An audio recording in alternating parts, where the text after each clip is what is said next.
All right, now it looks like we're being recorded. Great, okay, cool. All right, so I went ahead and I asked the graduate students at Ohio State, I gave them a little survey and I asked them to help me out with this. And I asked them, what are the biggest challenges that you found when you were starting in your first year of graduate school? And I told them to rank on a scale of 1 to 7, how difficult various aspects were. And I'm actually happy that we got about like 80 different responses from students. So this is a pretty nice set of data. So this is what they said. Number one, the most concerning thing for them was time management. Beyond that, also imposter syndrome. If you're not familiar with that term, we're going to talk about what that is. That was a big issue for these students.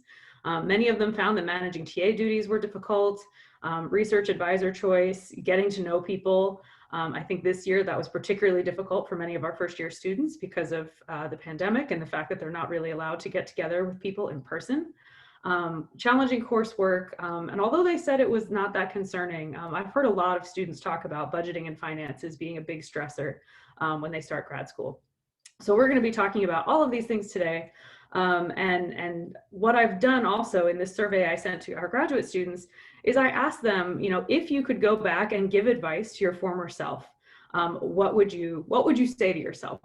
And so what we're going to see is quotes from students as we go throughout this on every topic on what they think the best advice is.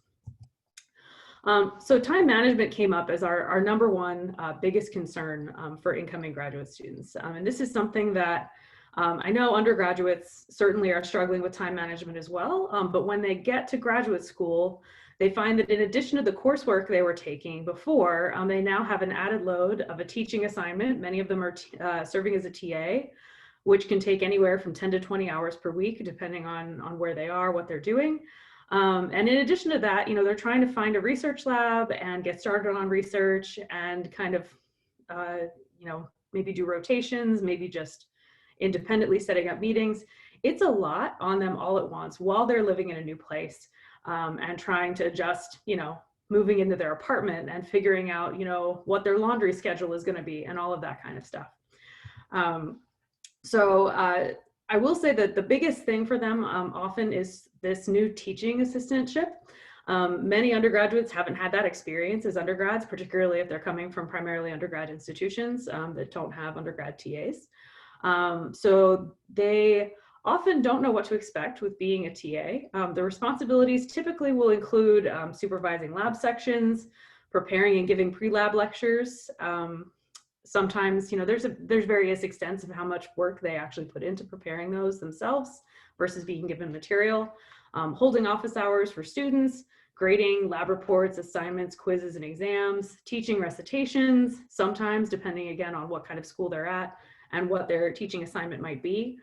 They might be expected to actually come up with the material to teach in these recitation sections, which is really a lot. And then also, of course, meetings with instructors or other staff. And so this adds up really quickly. This is why I said, these TA assignments can add an extra 10 to 20 hours to a person's week, depending on what their responsibilities are and, how much time they're taking. And of course, as I think we all know, the first time you do something, it's always going to take you a little bit longer. So that first semester of grad school, it can seem like a lot. So this is what our Ohio State grad students said about time management. In general, they suggested that incoming graduate students get used to keeping a schedule and sticking to it, making a plan for how they're going to spend their time, kind of keeping track of deadlines and preparing for those ahead of time.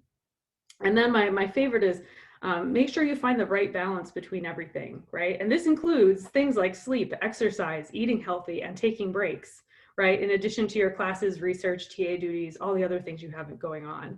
And you don't want to neglect one of those just so you can excel in the others, or you don't want to just focus all your attention on one of these things because then you will start to fall behind on the others.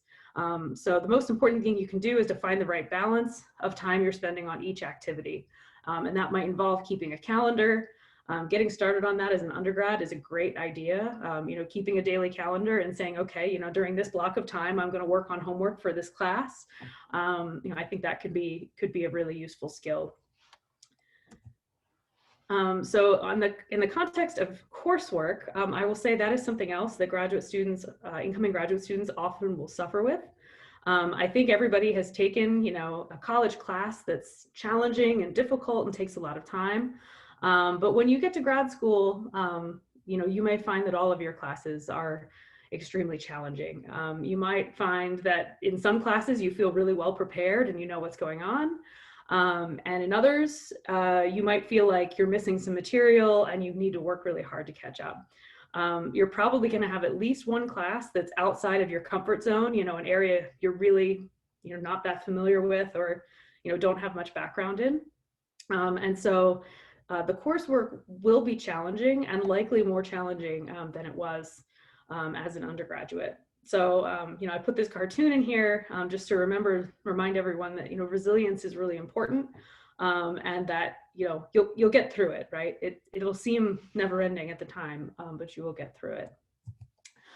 So advice on handling coursework from Ohio State students. I thought these were some really great quotes as well. If you haven't taken these classes before, you're not behind, right? The whole idea is that, you're trying to learn new things, right? So you're supposed to be challenged. And you will eventually learn all the things you need to know. It's also important that, unlike maybe when you were in college and you're just focused on grades, how can I get an A? How can I keep my GPA up? How can I do all this? Once you reach graduate school, you're really trying to learn the information, right? It's not just about getting the good grade. It's about actually learning and retaining the information and truly understanding it. And so that's more important than the grade in the end. The other important thing that I think came up here at some point in one of these quotes is that, the grading scale often in graduate school has a really nice curve to it. In general, you might, get a grade on a test and you're like, I got a 40%, this is terrible. But, if the class average is 40%, like you're doing great. Just keep in mind that everybody is going to be struggling with the material. And your professors, once you get to grad school, your professors do not want you to fail. They want you to succeed, and they want to give you grades that are going to allow you to continue in your studies. So if you put in the effort, it will work. The graduate students did say that it's good to review your undergraduate courses before coming to grad school. So, many times when you start grad school, you're moving like partway across the country or something like that. Don't throw out your notes or your textbooks from before. Keep those so you can go back and review what you might have learned, especially if they're your notes written, in your words with your handwriting. Reviewing that is going to be a lot easier than trying to go back and read through textbooks. So keep things and review them.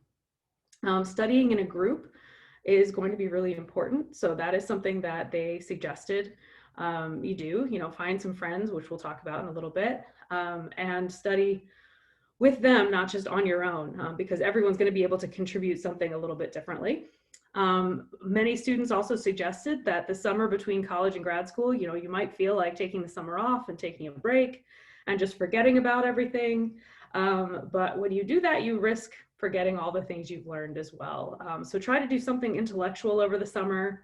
Whether that be tutoring or an internship or working in a lab, or, starting early in grad school. You can often start working in a research lab early, which we'll talk about in a little bit, just so you kind of keep your brain fresh and able to think academically. Let's see, what else? And importantly, don't be afraid to admit that you don't understand something and to ask for help.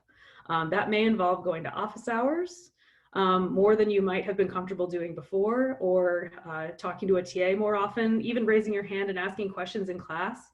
Don't be afraid to ask questions if you're confused, because there's a good chance that other people are confused too. And then also kind of going back to the time management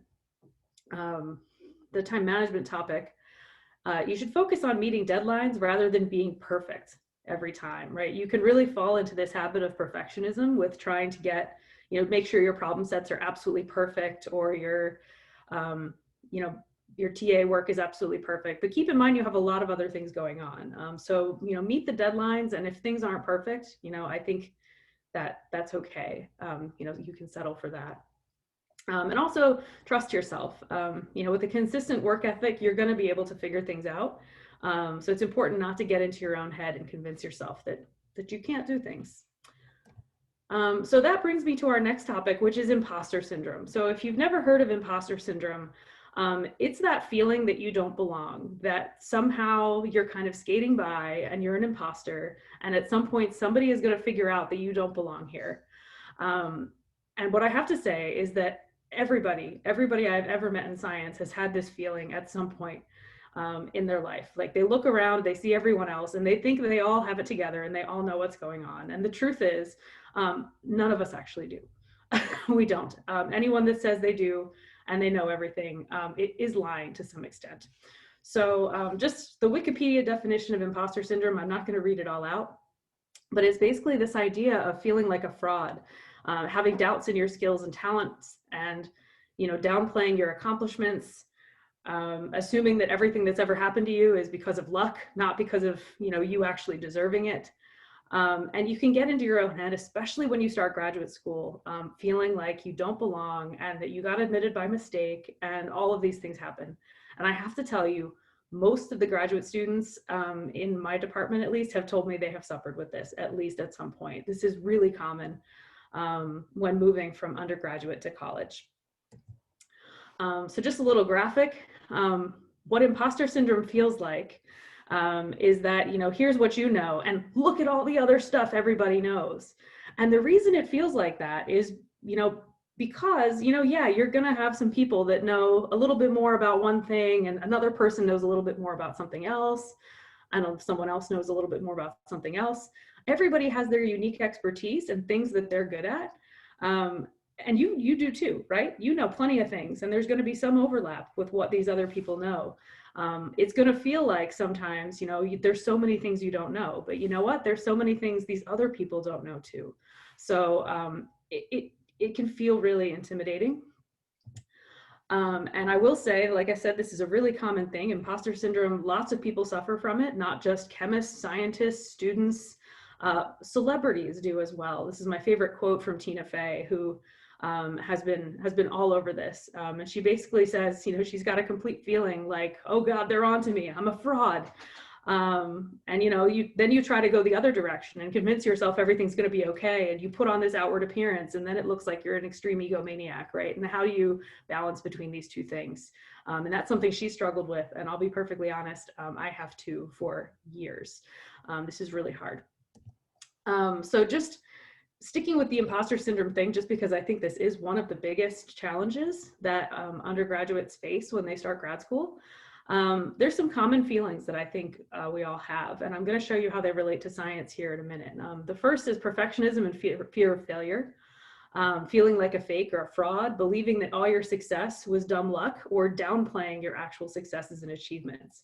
And as it relates to science, I have to say this perfectionism and fear of failure can be a real detriment when it comes to research, because when you're doing graduate research, most of the time, what you do is going to be a failure, right? It's the way research works. 99% of your experiments probably won't work the way you wanted. You just need that 1 out of 100 to actually work, to get you your results. So that, you can, if you're a perfectionist and you don't like failing, that can be really difficult when you first start. And whether it's research or whether it's classes, maybe you perform really well on a test and you've never performed poorly on a test before and you don't know what to do. That can be a challenge. There's also this idea, it's really hard not to compare yourself to your peers, right? You're going to look around at the rest of the graduate students you're coming in with, and you're going to, see them do well at one thing or another. And it can be you really should never compare yourself to your peers, right? You're your own person, but it's really hard not to. So that can often make you downplay your self-worth, which isn't good. Believing that your success was dumb luck. Well, the thing is with science, a lot of success actually is dumb luck, right? It's just a matter of recognizing, when you've got lucky, recognizing that is, something you can actually build upon, right? And moving on with it. So, don't worry about it. Like, most of us are only successful because we got lucky at some point or another. And then downplaying your success or achievements. Sometimes that can be, well, sure, I did this right, but it was an easy experiment. Pat yourself on the back when you've got something right. That's good. Or, the one that so many of us fall into is convincing yourself that you only got that award because something. And there I say, insert non-merit-based metric here.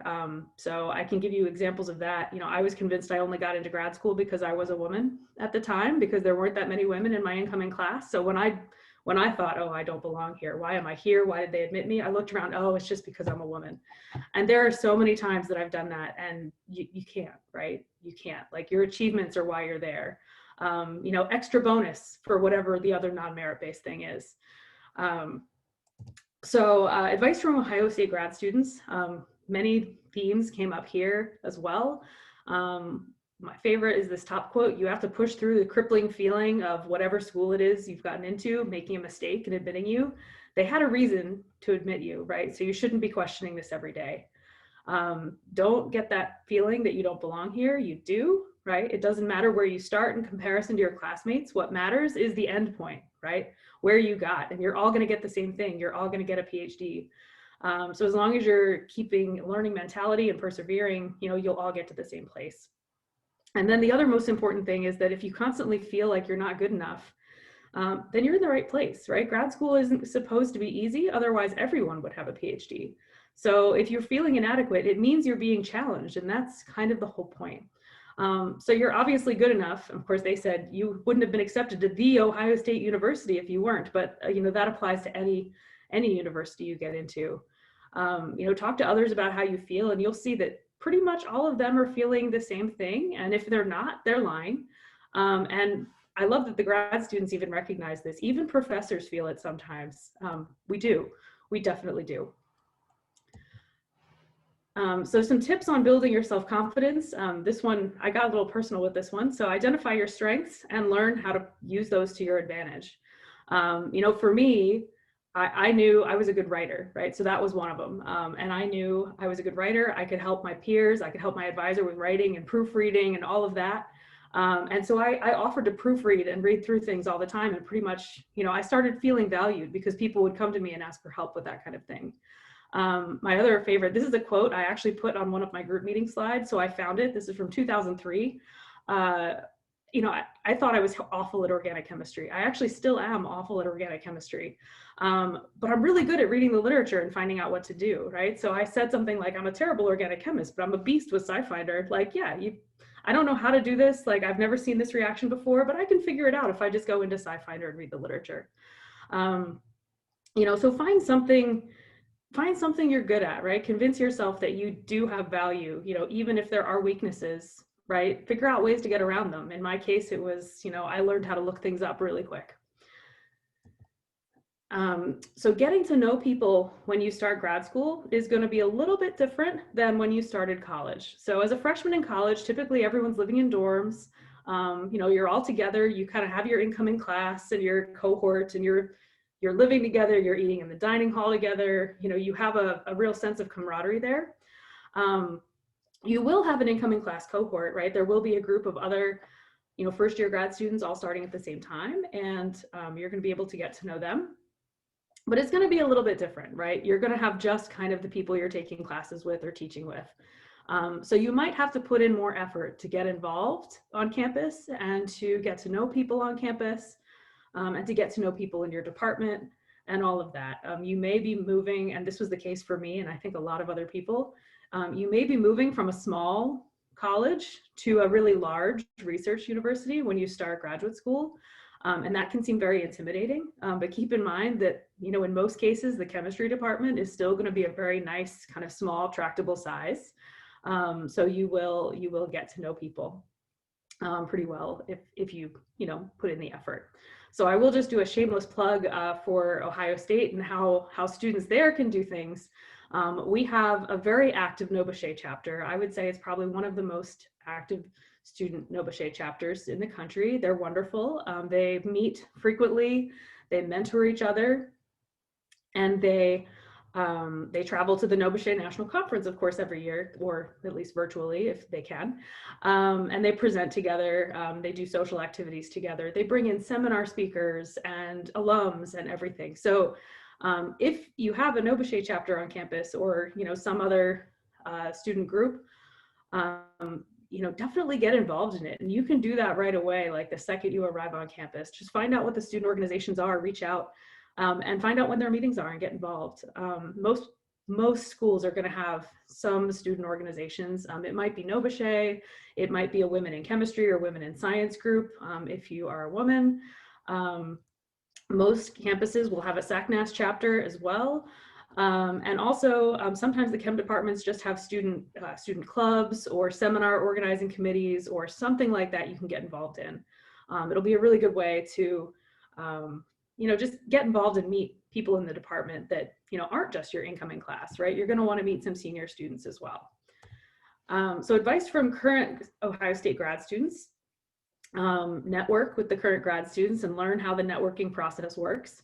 I should also mention that networking skill, like that whole putting yourself out there and getting to know people, that's something you're going to have to do like later as well when you're looking for a job, when you're working in industry or in academia or wherever you end up.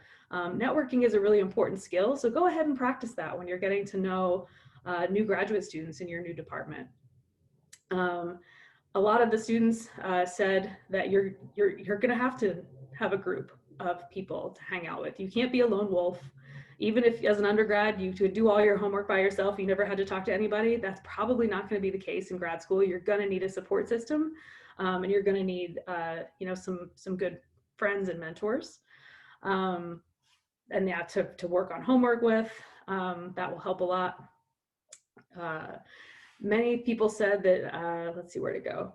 I was worried I would spend the next few years just stressing and trying to get lab work done, but I love having peers in my cohort who hang out and do things like tailgate or share meals together. And it's good to have a break mentally from thinking about chemistry 24/7, right? So, these people you meet, make sure you're getting to know people, not just in a scientific setting, make sure you're doing things socially.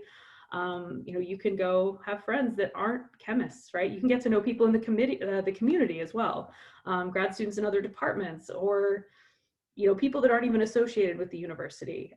Make sure you kind of reestablish a social network, because it will be a little different than when you first started college. So I also bring up that finding a mentor is important. This mentor does not necessarily, in fact, I will say it usually is not just your research advisor.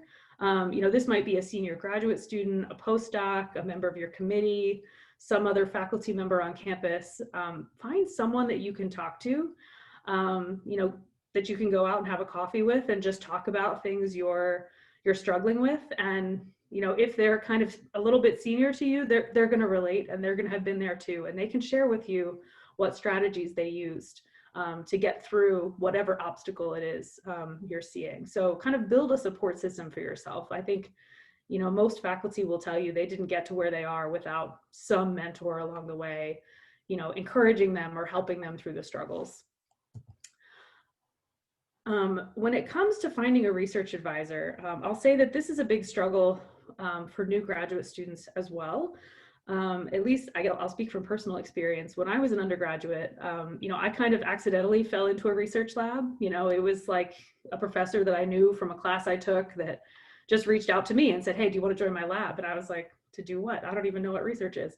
But many of us kind of, or it might be that you got into a research lab because only one professor responded to your email or whatever.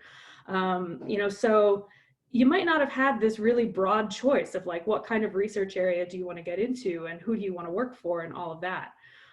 So finding a research area and actually deciding what you are most interested in, that can be a challenge, and it can take a little bit of time. So make sure you give yourself the time to think about that. And you can do that, as an undergraduate before. Obviously you should be trying to do that as an undergraduate before you go to grad school, but you can be changing your mind on that for quite a while, like up until the point you get to grad school and actually have to choose. Just because you applied to grad school thinking, I want to be an organic chemist and do natural product synthesis, like you can totally change your mind when you get there. You can decide, you know what, change my mind, I'm going to be a theoretical chemist instead. Sure. You have the opportunity to kind of change your mind then, and it's going to be easier to change your mind when you first get to grad school than any other time. So when you're finding a research advisor, you want to make sure that you're excited about the research. And that's not just the overall goals of the project, because the overall goals of the project might look very different from the day-to-day activities. For example, like you may really love that somebody's research relates to solar energy and sustainability, right? But you have to look at what the grad students are doing on a day-to-day basis. If they're doing laser experiments on a day-to-day basis and you have no interest in doing that, you're going to be miserable, even if the overall goals of the project are something you believe in. So have a look at both. Make sure your advisor is a good match. This is going to be, your research advisor will be one of the most important people in your life or in your career. You'll be working with them for 5 years, which is actually kind of a long time. And then you're going to be interacting with them as a mentor, really throughout the rest of your career. So make sure this is a person that's a good match for you. And that includes their mentoring style, how they run their group dynamic. So the other students in the group are going to be important as well. And you deserve a supportive mentor, right? So find somebody, that's going to be your best advocate for the rest of your career. So advice from Ohio State grad students. So they say be open and receptive when it comes to the faculty research presentations. So what faculty are doing. Sometimes things that interest you may end up surprising you, and it's okay to follow a completely different path from the one that you intended. Stay open to new things. You might think you've got your life all figured out when you come in, but you may realize that there's an area of chemistry that you may just not have been exposed to before that interests you more than you thought it would. And make sure you give yourself the time to put in the effort to find a good research group. Talk to the other students in the group, attend group meetings, get in the lab and, do a short rotation or a short stint in the lab if you can. And make sure you understand, the scope of the research in the lab that you're going into, and explore as many options as you can. And this actually, they had so much advice about this, it builds on. A lot of schools will let you come early, like the summer before graduate school. You'll often be able to come to campus and get involved in a research lab, or maybe a few different research labs the summer before you start grad school. If you have this opportunity, you should take it if you can. Usually they'll pay you for it as well, right? So you can start getting in an income right away. So I think that's something that would be really helpful, right? Because then you actually have all this time to dedicate to finding a group that you like. You get to try it out a little bit. And in the summer, you won't have the classes and the teaching and all the other responsibilities. So you can just spend full time, thinking about how much you like the research or not. And that'll help you decide if it's a good fit. And this one quote over here, as an aside, the best advice I ever received from an undergraduate professor before grad school was to find someone to work with who is humane.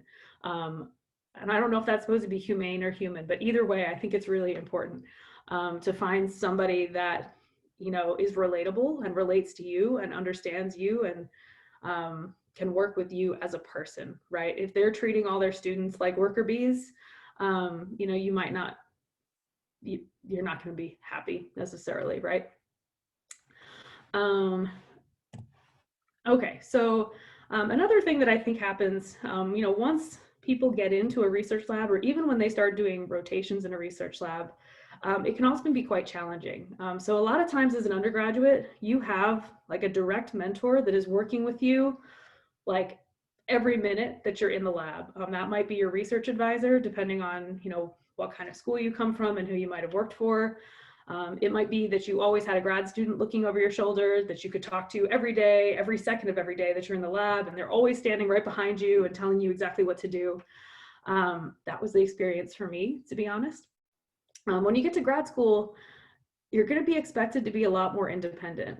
Your advisor will probably not be in the lab watching what you're doing all the time. They might wander through every now and then, but that's probably about it. You're going to have to actually reach out and ask questions yourself. They're probably not going to come ask you how it's going. And if you have questions, the same might be true of grad students in the lab as well, right? Like, ask the other grad students questions. Don't worry if the learning curve seems really steep and you feel like all the questions you're asking are silly. It's way better to ask lots of questions as you go and to learn as you go. than to kind of bumble around, make lots of mistakes, and in a research lab that can even be potentially hazardous, right? So be prepared for that. And I think most importantly, we have to remember that experiments are going to fail. You're going to make mistakes. And that's okay. Mistakes and failures are great as long as you're learning from them, right? So if you learn something, document it in your lab notebook, right? In addition to writing about the experiment, write like, I spilled the contents of my flasks everywhere. Next time, clamp it better, right? You'll remember that. It's fine. And Albert Einstein, my favorite quote is, as always, if we knew what we were doing, it wouldn't be called research, would it? And I'm not going to read this quote out loud, but this is from an article that's actually called The Importance of Stupidity in Scientific Research, which I think is great, right? Like some of research is just kind of bumbling along, getting it wrong a lot. As long as you're learning something, that's fine. And this can be really hard. If you're a student that's used to, taking a test and there being a right or wrong answer and usually getting the right answer, right? Now suddenly you're getting things wrong all the time and it can be really frustrating. But that's kind of how research goes, and that's something you'll need to get used to as a graduate student. Although the graduate students at Ohio State did not really pinpoint budget and finances as a stressing point for them, I think it is important to bring up. So the nice thing about PhD programs is that you're generally not paying tuition and you'll be paid a regular stipend, somewhere from $25,000 to $30,000 per year, sometimes a little more, sometimes a little less. And in general, that will be plenty of money to live on, wherever you are living. But this might be the first time that you've had your own regular income and the first time you've had the independence to choose how to spend it. So that can be pretty stressful, right? Trying to figure out, okay, what kind of rent can I afford? How many times can I afford to go out to eat? Some people may be worried about paying off student loans, although usually you can defer them until after graduate school, so you don't have to worry about that just yet. But you might be sending some money home to support your family or something else, right? So you might have to make some difficult decisions about how to manage your budget and your finances month to month, and this may be the first time when you've actually had to do that, so that can be quite stressful as well. And most importantly, when you get to grad school, remind yourself why you're here, and actually if you're an undergraduate right now and thinking about going to grad school, think really hard about why you want to go to grad school. What do you want to get from your PhD? What are your learning goals? What metrics are you going to use to measure success? And I have to say, you might say that what you want to get from your PhD is these really specific technical skills in the lab, your laboratory skills. And that's fine, but there might be some bigger things too. Maybe you just want to learn some more critical thinking skills, problem solving, troubleshooting, how to analyze data and draw conclusions from it, writing, presenting styles, learning to communicate effectively with, scientists and non-scientists alike. Those could be perfectly reasonable learning goals. It might be, I want to publish as many papers as possible so that I can have the longest CV in the world. And that's fine, but just keep in mind, everybody's goals aren't going to be the same, right? Other people may not have that same goal. So, think about what metrics you're going to use to measure success. It's not necessarily the length of your thesis or the number of publications you have. Those things will be helpful perhaps, but it's also, what are you getting out of this? What skills do you have that you didn't have when you started? And, when you're thinking about starting a PhD program, think about what you want at the end. What skills do you want? What career are you aiming for? And what skills do you need for that career? And so the Ohio State grad students have some advice on that as well. They said, try to plan what skills you need to obtain in grad school that will help with your long-term goals. Many of them suggested registering for ACS membership, which will give you access to lots of resources and webinars and help to guide you on future career paths. If you're all here right now, you also know that NOBCChE is a great organization for helping you refine your career goals, webinars, resources. It's excellent. And then this quote at the end, just keep swimming. Grad school was never supposed to be an easy experience. Know your motivators so you can always check yourself and make sure you're working towards the goals that you want to achieve, not what anyone else thinks you should be doing. And keep those aspirations in mind when you make choices in grad school. And very importantly, and this applies grad school, undergrad, the rest of your career, always take care of yourself, right? Take the time to sleep, eat well, exercise. Work-life balance is crucial at all times, right? So it's okay to have hobbies that are outside of chemistry. And it's good to build a social network and always stay connected with your friends and family. They will always be there. The Ohio State grad students had a lot to say on this topic as well. If you're going to be effective in grad school, you have to take care of yourself. It's a marathon, not a sprint, right? So if you're not taking care of your body, you're going to break. You need to pace yourself. And actually a theme that came up here was, don't be afraid to see a therapist or a counselor, right? If you find that you're stressed, identify that right away and just, nip that in the bud, right? Find someone to talk to, develop some skills to deal with all of these problems, right? This perfectionism or this self-confidence or anything like that. Advocate for yourself. Be kind to yourself, give yourself breaks, don't burn out. And my favorite here is good, not perfect, and you do you, which I really like. And make sure you find the time to do things you enjoy, even if you're swamped with reading, studying, and TA duties, find the time for the stuff you like. Other advice, have a hobby that'll help to keep you relaxed. Take it easy on yourself. Don't put so much pressure on yourself. And take one day at a time. Grad school is supposed to be completely different. You're not expected to overcome all the obstacles at once. So shameless plug, I am from The Ohio State University, and so I figured I might as well tell you all, if you're thinking about graduate school, our application deadline is December 1st, so coming up in about a month. We have an application fee, but we can waive that for you if you just send an email to Nick Rogers, who's actually on this webinar right now. If you send him an email, we will waive your fee and it will be completely free. So it's totally worth doing. The requirements that we have are, I would say, very similar to other schools. We do have a 3.0 GPA cutoff. We'll need transcript, a resume, a personal statement, 3 letters of recommendation. But excitingly, like many other schools, Ohio State has dropped the GRE requirements entirely.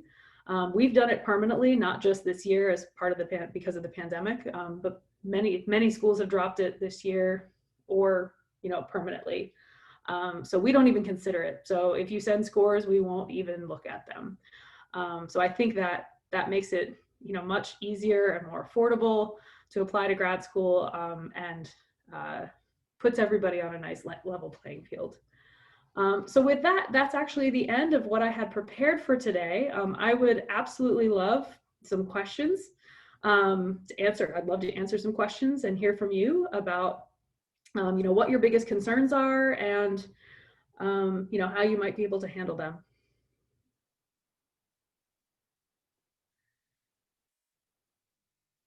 You can go ahead and you can raise your hand using the raise hand function in participants window. You can also indicate in the chat that you've got a question.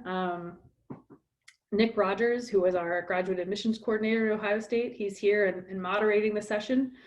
So you'll see him listed as Nick parentheses host. You can just send him a chat, and if you want to be anonymous, and you can ask him to ask the question for you. That's all fine. And he should be able to unmute you and call on you as well.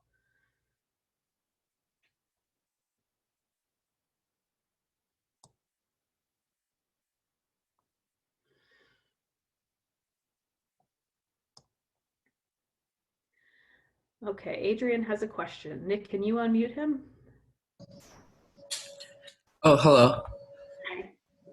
So I am currently an undergrad going to a rather small university. And I was wondering, based off of what you've seen, do you think it's generally easier to get into, let's say, a more prestigious grad school as a graduate student rather than an undergrad? Because I remember applying for a lot of higher prestige universities, but not being admitted into many of them. But I was also looking, trying to see where I could possibly go to grad school, and I'm considering those same universities again. And I just wanted to know if you think it's easier now that we're applying to a very specific college.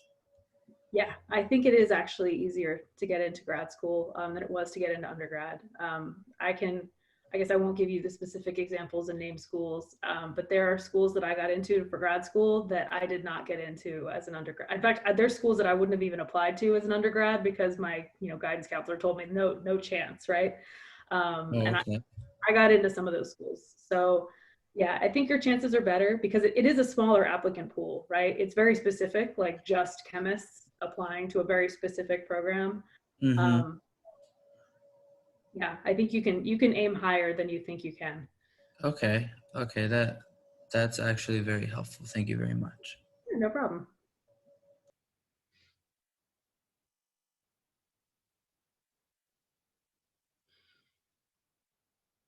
Other questions?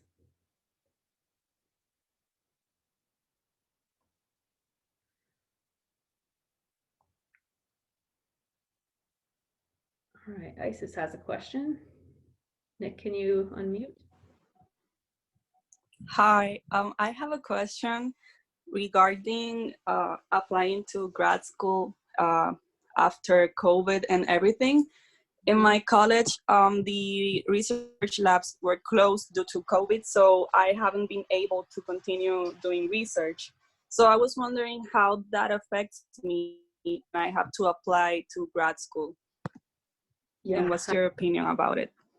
this is a great question. The thing is, this happened to just about every undergraduate in the country.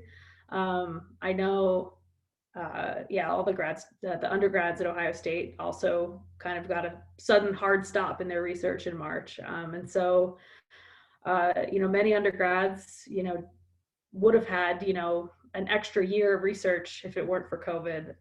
So you're not alone, I guess is what I'll say. And we're expecting, like as admissions committees, we're expecting to see a lot less research experience from just about everybody. So we're not going to penalize anyone for that, right? It's like we're going to try to still look at, people's, like, a student's potential for success, even if they haven't done extensive research, right? We're not expecting these days, we're not expecting like lots of publications or, the other thing that I feel like undergraduates like yourself missed out on is the opportunity to travel to conferences and give presentations. But that's everybody, like everybody lost that opportunity. So I think the playing field is going to be very level, and you shouldn't really worry about it too much. I would give you the advice of talking about that in your personal statement, right? You'll have to write this personal statement, talk about any research you did do and talk about what you would have done, what you were planning to do if it weren't for COVID.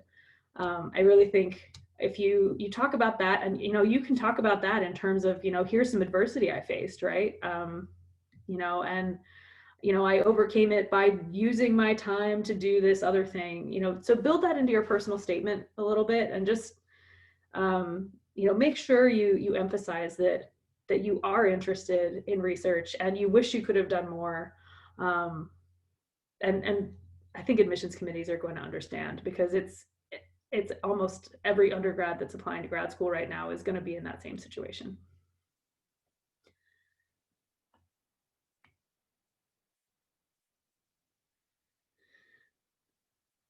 Okay, it looks like Ricardo asked me a question in the chat, so I can go ahead and I'll read it out loud to everybody. So he said, what was your first impression of your first grad school semester and how did you overcome your difficulties? I was really overwhelmed. So I had gone to a small private liberal arts college, which was great. And in grad school, I felt like there were so many smart people around me that I didn't deserve to be there. So I was convinced of that. Because they were all from these big name schools, right? Like I would tell people where I was from and they'd say, I'd never heard of that place. And maybe they weren't judging me, but I felt like they were every time they asked that question. And so I found that classes were hard, but I was more well prepared for some classes than some people. It took me a long time to recognize that, right? Just because I felt like I just kept beating myself up over the classes that weren't going well. But you know, there was one class where I had really good preparation as an undergrad, and I was at the top of that class, at the bottom of all the rest. So I think, you know, you have to celebrate your accomplishments, and, you know, forgive yourself for, you know, preparation that you just might not have had, right? You might not have had a class in, you know, whatever a topic is that you're now taking, right? And you might have to get used to that.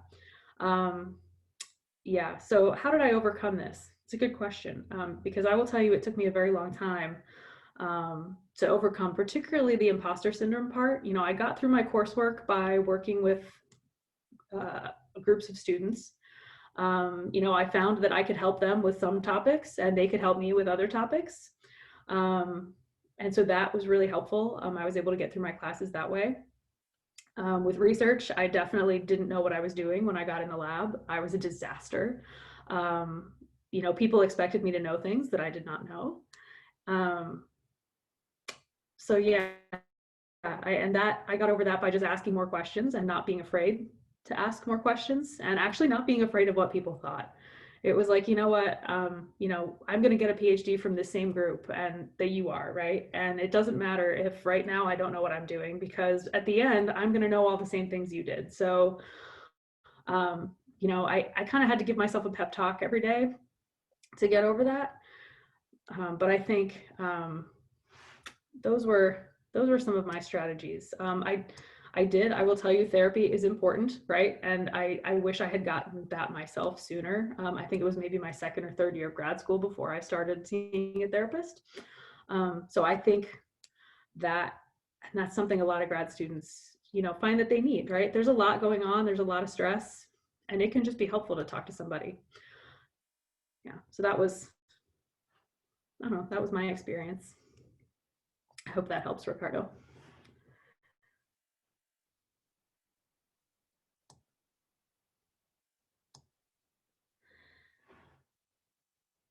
Let's see, other questions?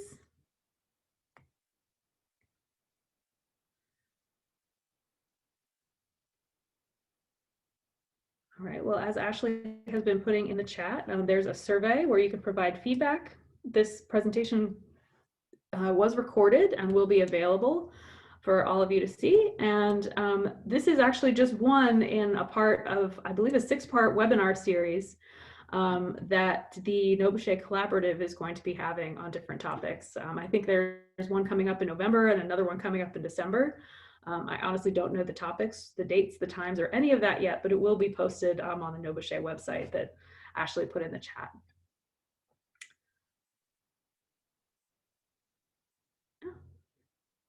So with that, I guess we will conclude.